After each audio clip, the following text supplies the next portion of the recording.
2 ஆண்டு அல்ல 250 ஆண்டுகளாக படிப்படியாக போராடி பெறப்பட்டது இந்த சுதந்திரம். இந்த சுதந்திரம் என்பது மிக சாதாரணமாக எளிதாக கிடைத்துவிடவில்லை.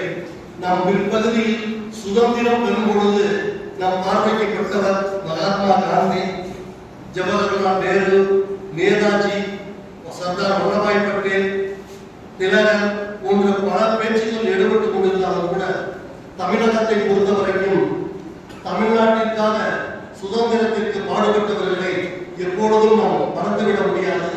அதை எல்லா விழா மேடைகளிலேயும் வடநாட்டைச் சேர்ந்தவர்களை ஞாபகப்படுத்துவது பெருமைக்குரியதாக இருந்தாலும் கூட தென்னாட்டைச் சேர்ந்த குறிப்பாக தமிழகத்தை சுதந்திரத்திற்காக போராடிய முதல் சுதந்திர போராட்ட வீரன் மன்னர் வீரன் அழகுமுத்துக்கோன் அவர்களை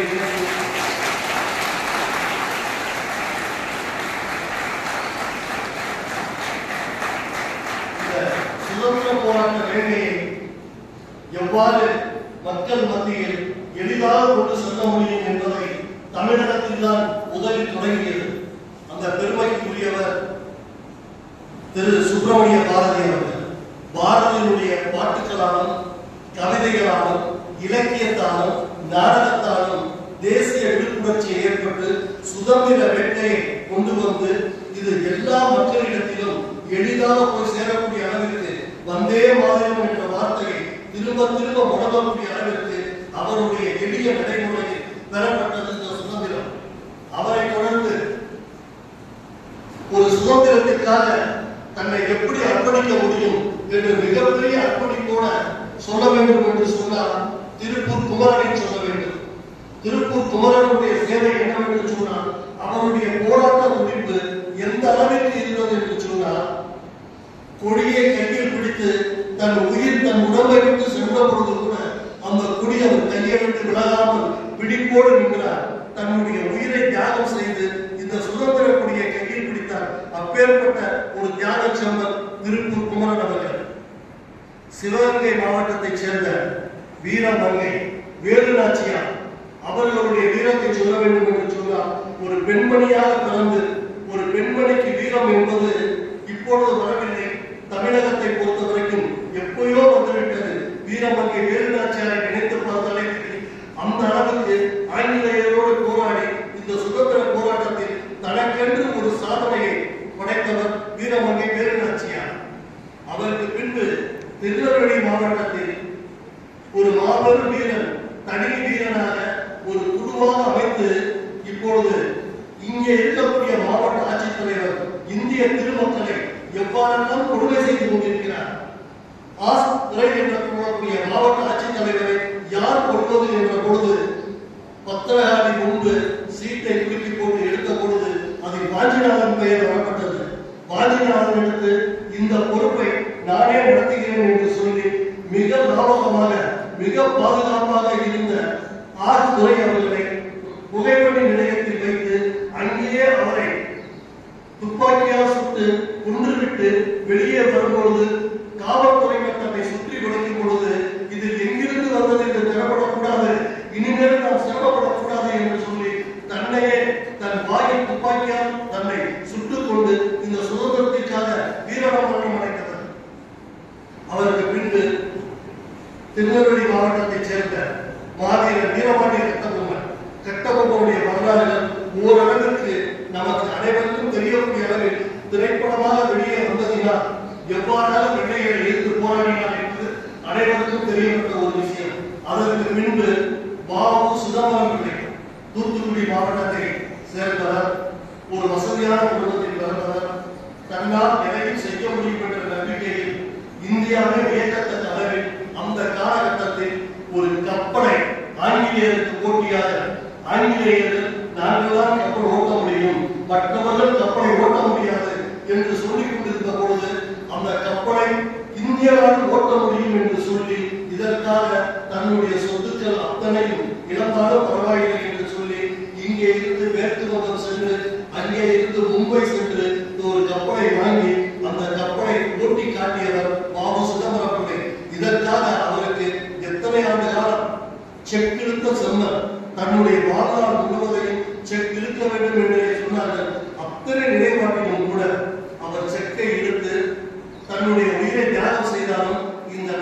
சுதந்திரம் பெற வேண்டும் என்ற ஒரே வீரத்திற்காக செக்கிழுத்த செல்வர் சுதந்திரம் பிள்ளை. அவருக்கு பின் திருப்பூர் மாவட்டத்தைச் சேர்ந்த தீரம் சின்னமலையினுடைய தியாகம் திருப்பூர் மாவட்டத்தில் இந்த சுதந்திர போராட்டத்திற்காக அனைத்து மக்களையும் ஒன்று சேர்ந்து திரட்டி போராட்டம் நடத்தியதில் பெருமை பெற்றவர். அதற்கு பின்பு பாரதியின் வழிவந்த சுப்பிரமணிய சிவா என்பவர் வீரபாண்டிய கட்டபொம்மனுக்கும் சரி வ.உ.சிக்கும் சரி ஒரு துணை தளபதியாக நின்று கொண்டு இந்த சுதந்திர போராட்டத்தை தமிழகத்தில் திறம்பட ஆங்கிலேயர்களை எதிர்த்து போராடி வீரபாண்டிய கட்டபொம்மன் வீரமாக பேசிக் கொண்டிருந்த பொழுதெல்லாம் கூட ஆங்கிலேயர்களுடைய சூழ்ச்சியை அறிந்து அந்த சூழ்ச்சிக்கு ஏற்றாற்போல் எப்படி பாதுகாக்க முடியும் என்ற செயல்படிவை கொடுத்தவர் திரு சுப்பிரமணிய சிவா. அவருக்கு பின் அருப்புக்கோட்டையைச் சேர்ந்த மருதுபாண்டியர்கள், அவர்களும் மருதுபாண்டியர் சகோதரர்கள் இந்த கூட்டத்தை சேர்ந்தவர்கள் அத்தனை பேரும் இந்த தியாகத்திற்காக ஓடி உழைத்த உழைப்புகள் கொஞ்ச நெஞ்சமில்லை. நெஞ்சை நிமிர்த்தி நின்று ஆங்கிலேயரோட போராடக்கூடிய மன வல்லமை படைத்தவர்கள் மருதுபாண்டிய வீரர்கள். அவருக்கு பின் தென்காசி மாவட்டமாக இப்போது இருக்கக்கூடிய சங்கரன் கோவிலில் மேலசவப்பட்டி என்ற ஊரில் இருக்கக்கூடிய புலித்தேவன் என்ற ஒரு மாபெரும் வீரர். இந்த வீரன் ஆங்கிலேயருக்கு அங்கும் இங்கும் போக்கு காட்டி மிக பிரமாதமாக சுதந்திர போராட்டத்தை ஆங்கிலேயரை நிலநடுக்கம் ஏற்பட செய்தவர். அவரை விரட்டி சென்ற பொழுது அவர் இறுதியாக சென்ற இடம் சங்கரன் கோவிலில் இருக்கக்கூடிய கோவிலுக்கு உள்ளே சென்றார். இறைவனோடு ஐக்கியமாகிவிட்டாரா, எங்கே சென்று விட்டார் என்பது இன்றைய வரைக்கும் தெரியாமல் இருக்கிறது. சங்கரன் கோவிலில் சென்றிருக்கும் பொழுது அங்கே சிவனுக்கு ஒரு சன்னதியும் சிவனுக்கும் பெருமாளுக்கு ஒரு சன்னதியும் கோமதி அம்மாவுக்கு ஒரு சன்னதியும் இருப்பதை போல் புலித்தேவனுக்கு என்று ஒரு சன்னதி அமைக்கப்பட்டிருக்கிறது. சுதந்திர போராட்ட வீரருக்கு ஒரு சன்னதியை ஏற்படுத்தியது நமது அந்த அளவிற்கு சங்கரன்கோவில் மாவட்டத்தில் அதை திறம்பட செய்தவர். அதற்கு பின்பு ஓசூர் கிருஷ்ணகிரி வட்டத்தைச் சேர்ந்த மூதறிஞர் ராஜாஜி அவர்கள் மிகவும் அறிவுபூர்வமாக ஒரு காலகட்டத்தில் சொல்ல வேண்டும் என்று சொன்னால் இவருக்கு என்ன ராஜாஜி மூளையா என்று கேட்பார்கள்.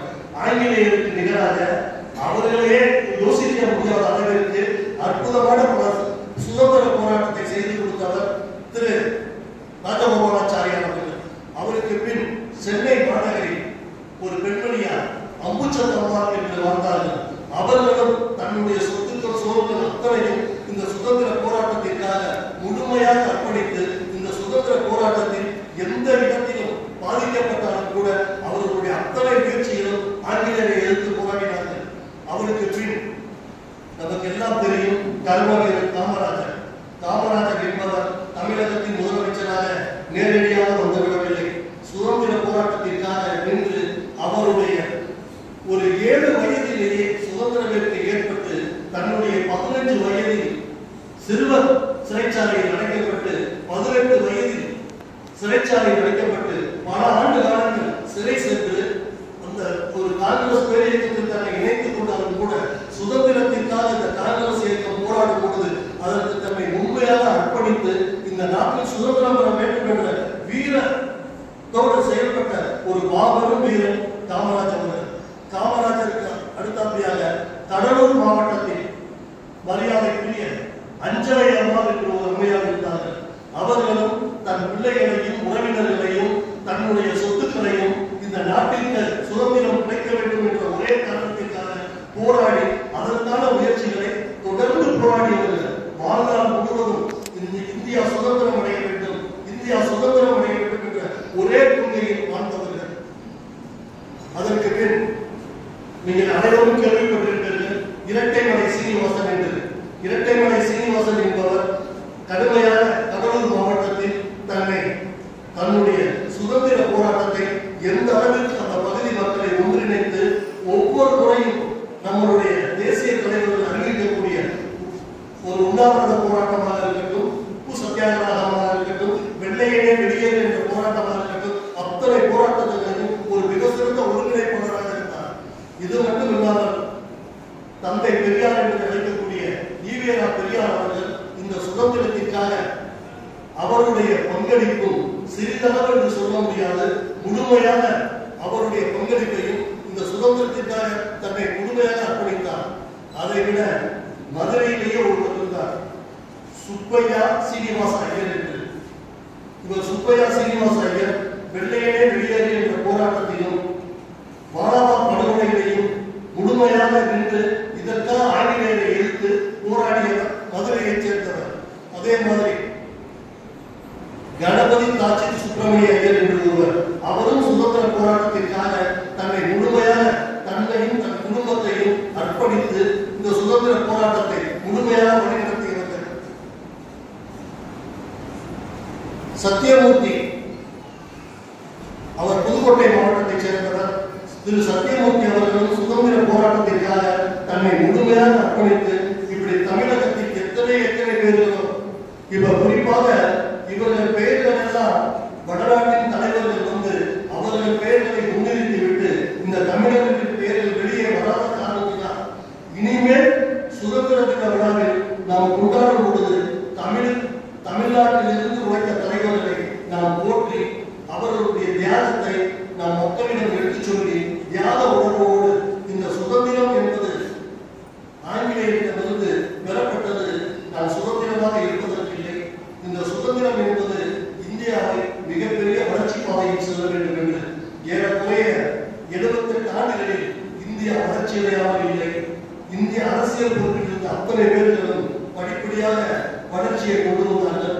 தற்பொழுதும் வளர்த்து கொண்டே வந்து கொண்டிருக்கிறது. இந்திய திருநாட்டை பொறுத்த வரைக்கும் இன்று வளர்ந்த நாட்டில் இல்லாவிட்டாலும் கூட வளர்கின்ற நாடு என்ற இடத்தில் இருக்கிறது.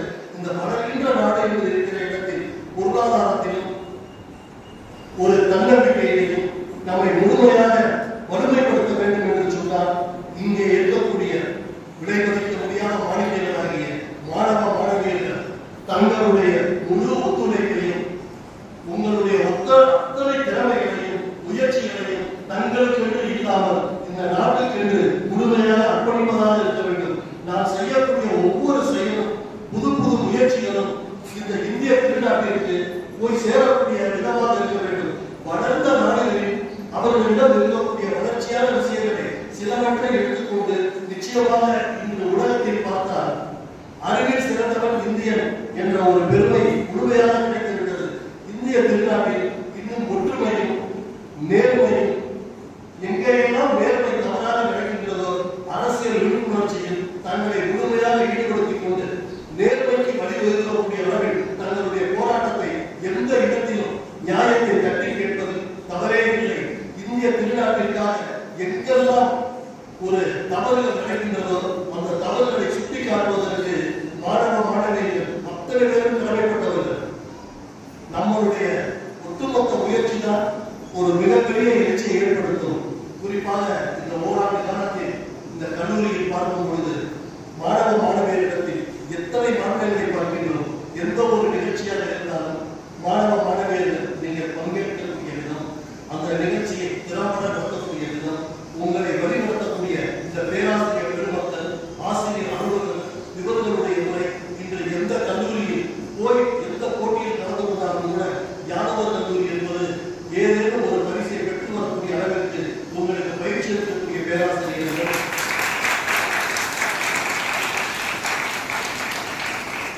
இப்பொழுது NSS கூட மதுரை காமராஜர் பல்கலைக்கழகத்தில் 527 மாணவ மாணவியர்கள் கலந்து கொண்டது. மாணவியர் பிரிவில் யாதவர் கல்லூரி மாணவர்கள் முதல் பரிசை பெற்றுள்ளார்கள். யாதவர் கல்லூரி ஆண்கள் பிரிவு மாணவர்கள் அத்தனை கல்லூரி இடத்திலும் 4வது இடத்தில் வந்தார்கள். எதிர்காலத்தில் மாணவர்கள் முதலிடத்தில் வருவார்கள் என்ற நம்பிக்கையோடு உறுதியளிக்கிறேன். அதே மாதிரி இப்பொழுது மாமதுரை நிகழ்ச்சி மதுரையை சிறப்புப்படுத்தக்கூடிய ஒரு மிகப்பெரிய நிகழ்ச்சி நடைபெற்றுக் கொண்டிருந்தது. இந்த மாமதுரை நிகழ்ச்சியில் யாதவர் கல்லூரிக்கு முதல் நாள் மட்டுமே நீங்கள் இந்த போட்டியில் கலந்து கொள்ள வேண்டும்.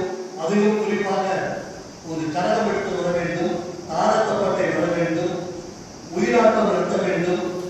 இவ்வாறுதான் அவர்கள் குறிப்புகள் கொடுத்தார்கள். இதை கேள்விப்பட்டவுடன் தமிழ்துறை பேராசிரியர் சத்யபாமா அவர்கள்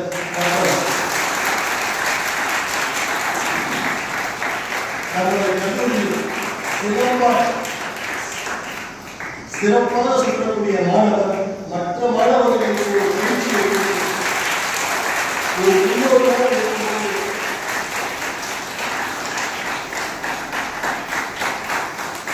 அந்த விழாவில் கலந்து கொண்ட மற்ற கல்லூரி பேராசிரியர்களும் மற்ற கல்லூரி நிர்வாகிகளும் இந்த விழாவை ஏற்பாடு செய்த மாவட்ட ஆட்சியர் அலுவலகத்தில் இருந்தும் ஒரு வியப்பான ஒன்றை சொன்னார்கள். ஒரே தினத்தில் இவ்வளவு பிரமாணமான ஒரு அமைப்பை உருவாக்கி கொண்டு வரக்கூடிய சக்தி யாதவர்களுடைய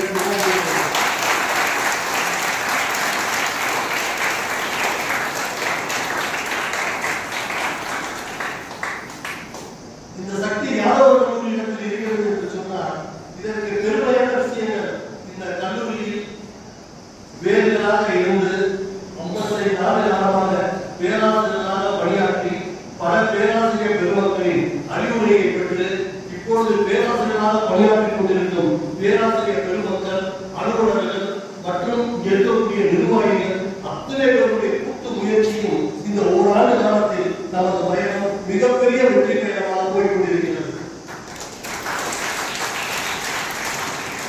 இந்த சுதந்திர தின விழாவில் நாம் இன்னொன்றை நினைவுபடுத்தி பார்க்க வேண்டும். இந்த கல்லூரி ஆரம்பிக்கப்பட்டு 55 ஆண்டுகள் ஆகிவிட்டன. இந்த 55 ஆண்டுகளுக்கு முன்பு இந்த கல்லூரிக்கு ஒரு வித்திட்டவர்கள் என்பதை பார்ப்பதற்காக 1969 ஒரு 250 ரூபாய் நன்கொடையாக கொடுத்த பெருமக்களின் படங்களைத்தான் இந்த ஆடிட்டோரியத்தில் முழுமையாக வைக்கப்பட்டுள்ளது. நிச்சயமாக இந்த கல்லூரிக்கு நன்றி செலுத்த வேண்டிய நிறுவனங்கள் என்று சொன்னால் அவர்களுக்கு சொல்ல வேண்டும். நிறுவனங்களுக்கு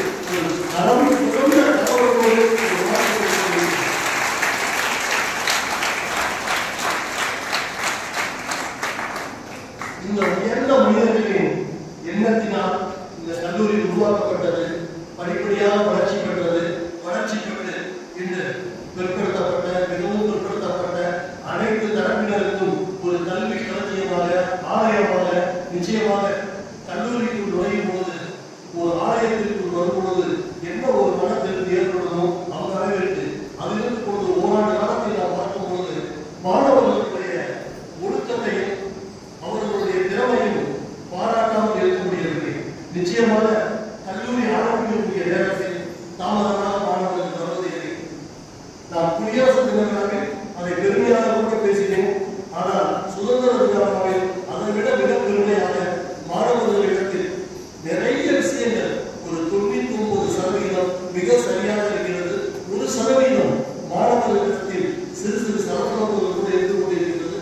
அது கூட நடைமுறையில் அதுவாகவே சரியாகிறது. காரணம், மாணவர்கள் அறிவுக்கண்ணை திறக்க வேண்டிய இடத்தில் தங்களை முழுமையாக ஐக்கியப்படுத்துகிறார்கள். அதற்கு ஏற்பாடு போல் ஆசிரியர் பெருமக்களும் இந்த யாதவர் கல்லூரியில் ஒன்றை பார்த்தீர்கள் என்றால் லாஸ்ட் அவர் பெரியவர் என்று பல கல்லூரியில் இருந்தோம்.